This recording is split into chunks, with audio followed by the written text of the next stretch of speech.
The gunfire started at dawn. Kalen was checking the water filters when the first shots echoed across the refugee camp. His hands froze on the equipment. Around him, alien families scattered like leaves in a storm. Mothers grabbed their children. Fathers pushed their young toward the shelters. The air filled with screams in a dozen languages. Vash whined. The sound cut through the chaos. Kalen turned and saw the predator cub pressed against the fence line, his silver fur standing on end. The cub's 6 eyes were wide with terror. His clawed feet dug into the dirt as another burst of gunfire cracked across the morning. Kalen did not think. He ran. "Get to shelter," someone shouted at him in broken galactic standard. Kalen ignored them. His boots pounded the dirt as he sprinted toward the fence. Vash saw him coming and whined again, a high, desperate sound that no predator should ever make. The cub was trapped. The fence had collapsed during the night, and a piece of metal had folded over Vash's hind leg. The more the cub struggled, the tighter the metal gripped. Blood matted the silver fur. Kalen dropped to his knees. "Easy, easy," he whispered. His hands moved to the twisted metal. It was hot from the sun and sharp enough to cut. He did not care. Vash snapped at him. Teeth like daggers flashed an inch from Kalen's face. The human did not pull back. He kept working at the metal, his fingers already bleeding. "I know," Kalen said softly. "I know it hurts." The gunfire was getting closer. Kalen could hear voices now, harsh and angry. Raiders. They had been hitting refugee camps all along the border. The Galactic Council said they would send help. They had been saying that for 3 months. The metal shifted. Vash yelped and tried to bite again. This time his teeth caught Kalen's shoulder. The human grunted but did not stop. He pulled at the fence with both hands. His muscles screamed. The metal groaned. "Almost there," Kalen said through gritted teeth. "Almost." The fence gave way. Vash's leg came free in a spray of blood. The cub collapsed, panting. Kalen scooped him up without hesitation. Vash was small for a predator species, but he still weighed nearly 40 pounds. His claws dug into Kalen's chest as the human stood and a raider appeared around the corner of a shelter. He was tall and armored, with a plasma rifle in his hands. His species had 4 arms and eyes that glowed red in the dawn light. He saw Kalen holding the cub and laughed.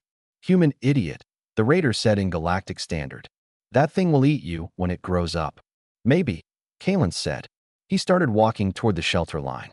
His legs felt like lead. Vash's blood was warm against his shirt. The raider raised his rifle. "Put the animal down." Kalen kept walking. He did not run.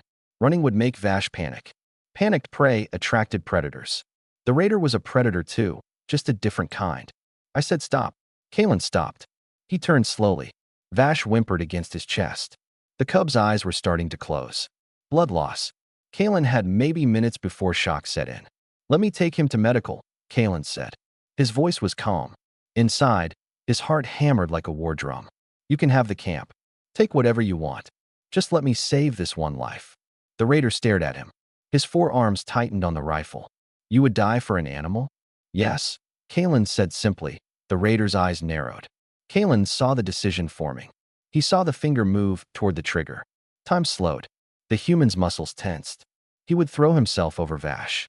It would not save them, but he would try to roar. Split the AIR.IT came from behind the raider, from the tree line beyond the camp. It was deep and ancient and full of rage. The raider spun.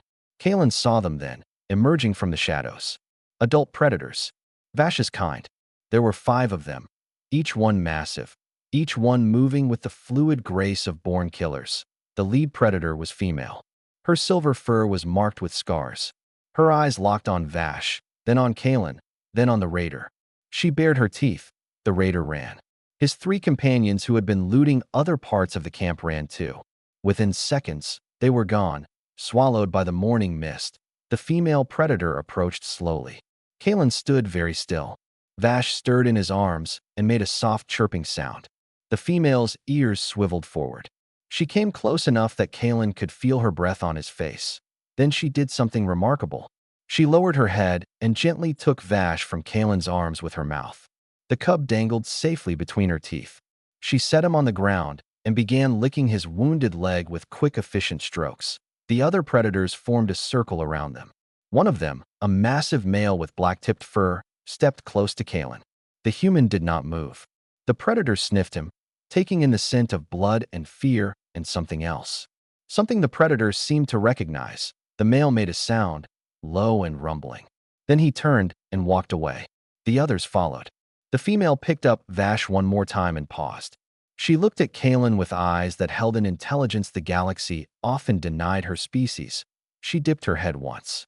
Then she was gone. Kalen stood in the empty camp as the sun rose higher. His hands were shaking now, adrenaline finally catching up. Around him, refugees were emerging from shelters. They stared at him with wide eyes. An elderly Thraxian approached, her tentacles quivering. "You ran toward the gunfire," she said in wonder. "For a predator cub." Kalen looked at his bloody hands, at the bite mark on his shoulder, at the smear of silver fur still clinging to his shirt. He thought about the wine that had cut through the chaos, about the fear in 6 small eyes, about the choice that had not felt like a choice at all. He needed help, Kalen said quietly. The Thraxian was silent for a long moment. Then she touched his arm with one gentle tentacle. "The galaxy says humans are dangerous," she whispered. "They say you come from a death world, that you are too reckless, too emotional, too quick to violence." Kalen met her eyes. And they are right," she said. "But they forget what that means. Death worlders know death, so they also know what is worth dying for." She gestured toward the tree line where the predators had vanished. "They will remember you. The pack will remember. And they will tell their cubs about the human who ran toward gunfire because one of their children cried." Kalen said nothing. He walked back toward the medical tent. There were others who needed help. The raiders were gone, but they would return.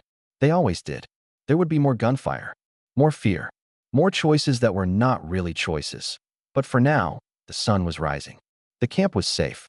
And somewhere in the forest, a silver cub was being licked clean by his mother, learning that the galaxy held more than just danger and death, that it held humans. And humans, for better or worse, ran toward the sound of crying children, even when those children had teeth.